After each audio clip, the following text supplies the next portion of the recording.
Hey everyone, this is Brent in Central Arkansas. This is probably the last video on the Shed No Weed Garden. We are getting ready to leave in about 2 weeks to go to the New Hampshire area to visit brother and sister-in-law, and we really enjoy the leaf peeping season. You know, when the leaves change color across the mountains, it's wonderful. It's a bit windy out, so I'm sorry for any wind noise you may hear. Hopefully the camera, the GoPro, will compensate for some of it. Okay, so I'm out here today because I'm going to collect some material to bring to my county extension service to evaluate the disease specifically that I've been dealing with for the past, I don't know, 4 or 5 years maybe. About 3 years ago, I quit heat treating the seed because I was lulled into the thought that I was getting away from it, especially during the winter months. And what happened was this year it creeped back up really strong. And even though, let me show you here, this is Brandy Bear. You can see some of it on this leaf here. Even though I'm still getting somewhat production, this is nowhere near what Brandy Bear will do, not even close. And I'm going to show you some of the little fruits that are still setting all over, and we got flowers, and these things have grown all season long through the extreme heat and provided some tomatoes even during the hottest months. You can see one back over there. So we've got a lot of sprouting going on, a lot of fruit set, in other words, but it's just nowhere near what it could be. So I'm taking some cautions again to make it a better year. I'm having all my tomatoes grow out there in the main garden. I am changing from 5-gallon pots to raised beds over here, and I'll grow everything besides tomatoes over here. And I can do that because out there I grow so many tomatoes for my seedless tomatoes that cultivars I'm trying to create. So there's a ton of tomatoes that I grow compared to other vegetables, and there is plenty of room here for my other breeding, my squash breeding, my melon breeding, all that sort of thing. Anyway, getting back to topic, so I'm going to collect. Let me take you over here. I've got a Ziploc bag here. It's got a moistened paper towel in it, and I'm going to take the shears here, and I'm going to collect some of the material that I see the infection, the disease, and take it to our county extension service office. Now, I'm in Faulkner County in Arkansas, not too far it's in the city of Conway, which isn't too far from Little Rock. So I'm going to Conway, which is the hub for Faulkner County, and I'm going to take some of this material and see if they can identify it for me. And so I'll be armed with a different way of growing. I've got a video coming up showing how I hot water treat the seed, which is very effective. I've found it to be very effective. I'll show you how I do that, and I'm going to change my growing style a little bit. I'm just sick and tired of having to spray more than I needed. But again, if you look at the actual tomato plants, it's not awful.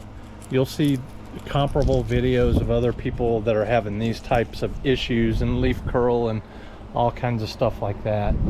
And it's a silver lining to this is that if you look over here, these are celebrity tomatoes right here, all through here, and I've got one Better Boy, and they are also equally affected, especially the celebrity. And they're just supposed to be disease resistant. So that tells me that Brandy Bear does have a good bit of disease resistance if it's faring equally to other commercial hybrids like the celebrity here and the Better Boy. So I will take material from both celebrity and Brandy Bear and maybe some others where I see high infection rate, and we're going to go get that tested. Also wanted to note, this is my peppers. I've got one here one there and one behind me, and they are not affected by whatever disease this is. Maybe a little, I just saw this, but nowhere near. Or they're very tolerant. It's almost like they're not infected at all. So it's whatever, you know, peppers are in the same family as tomatoes, so whatever is affecting the tomatoes is not hitting the peppers as much, and that is kind of a clue since they share a lot of the same diseases.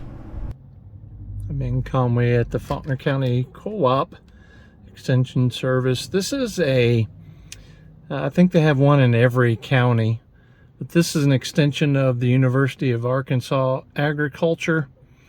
And yeah, they provide a lot of services, and most I think are free, at least the ones that I've used.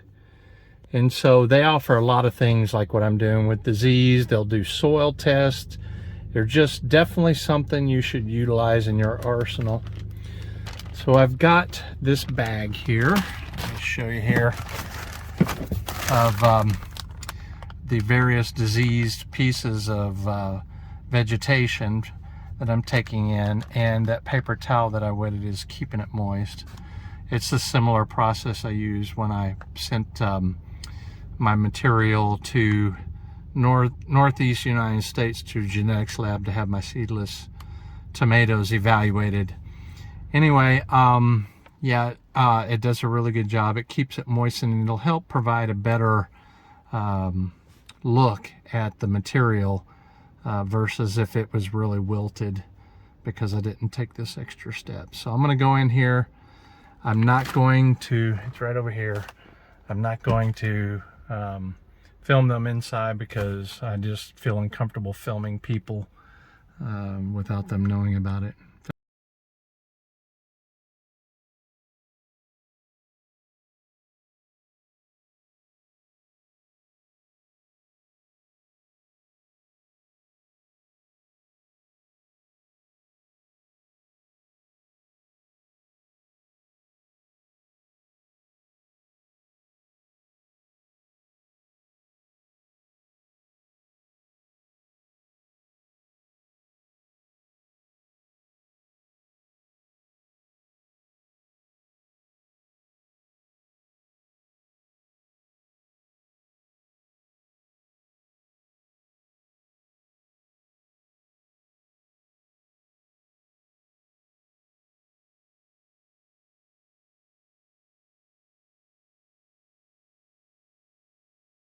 Okay, that was some pretty devastating news.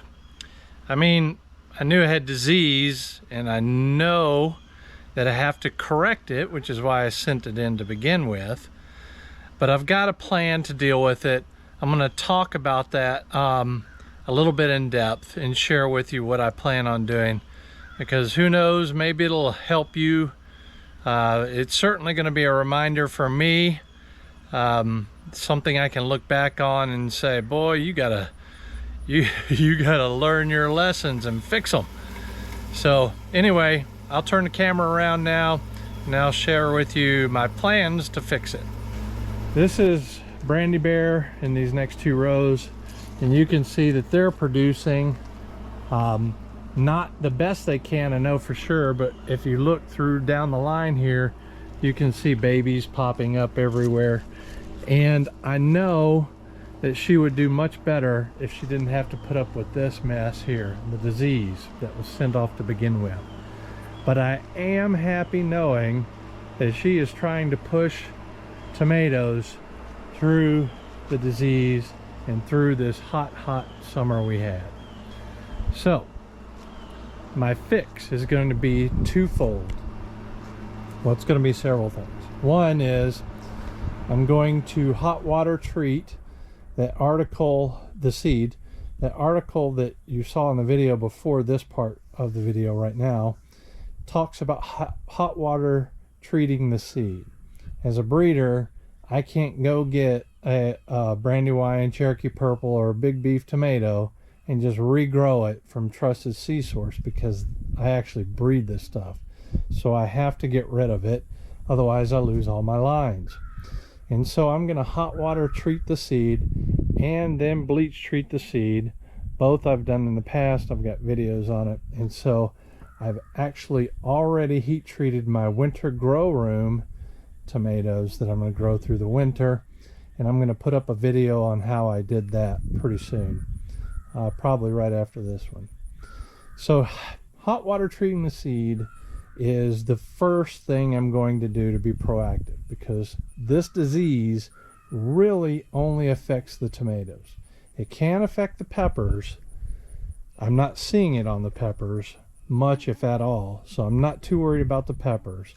But how I'm going to separate the tomatoes, and only tomatoes are going to be grown out there in a primary garden. Now that is over 100, that's about 160 containers out there, so it's going to be at least 160 tomatoes. So I'm going to do that. I'm going to cover that to cut down on the moisture.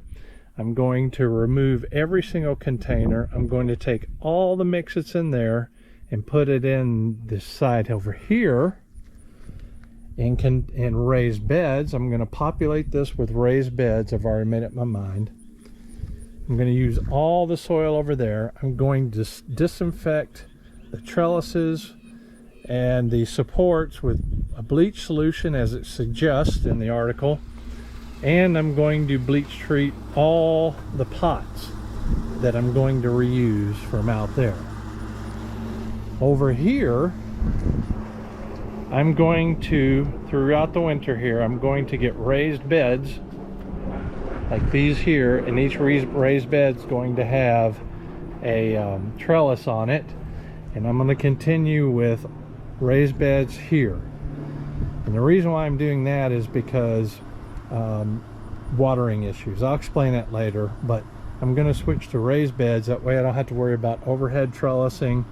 It'll be a much simpler area over here, and everything else besides tomatoes I'm going to grow over here, and that includes all my breeding for squash, eggplant, maybe not okra. I'll probably continue to grow okra out there with the tomatoes because there's not too many plants I'm going to grow with that. But anyway, for the most part, that'll be all tomatoes. And all this will be everything else.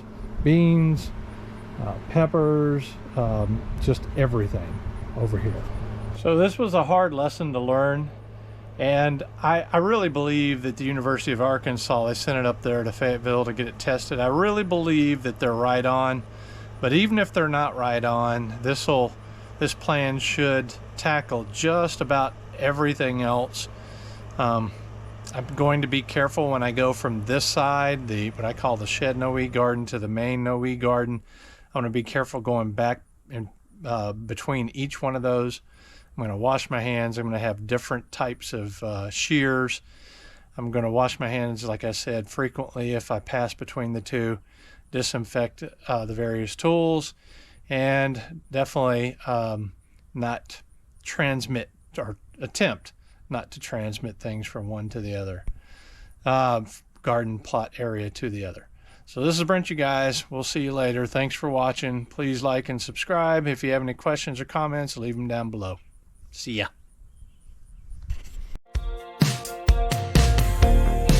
How long do we gotta stay here for people we don't know in one lines? All of the clothes are designer, fast cars, and who knows who. Yeah, I know what they wanna say.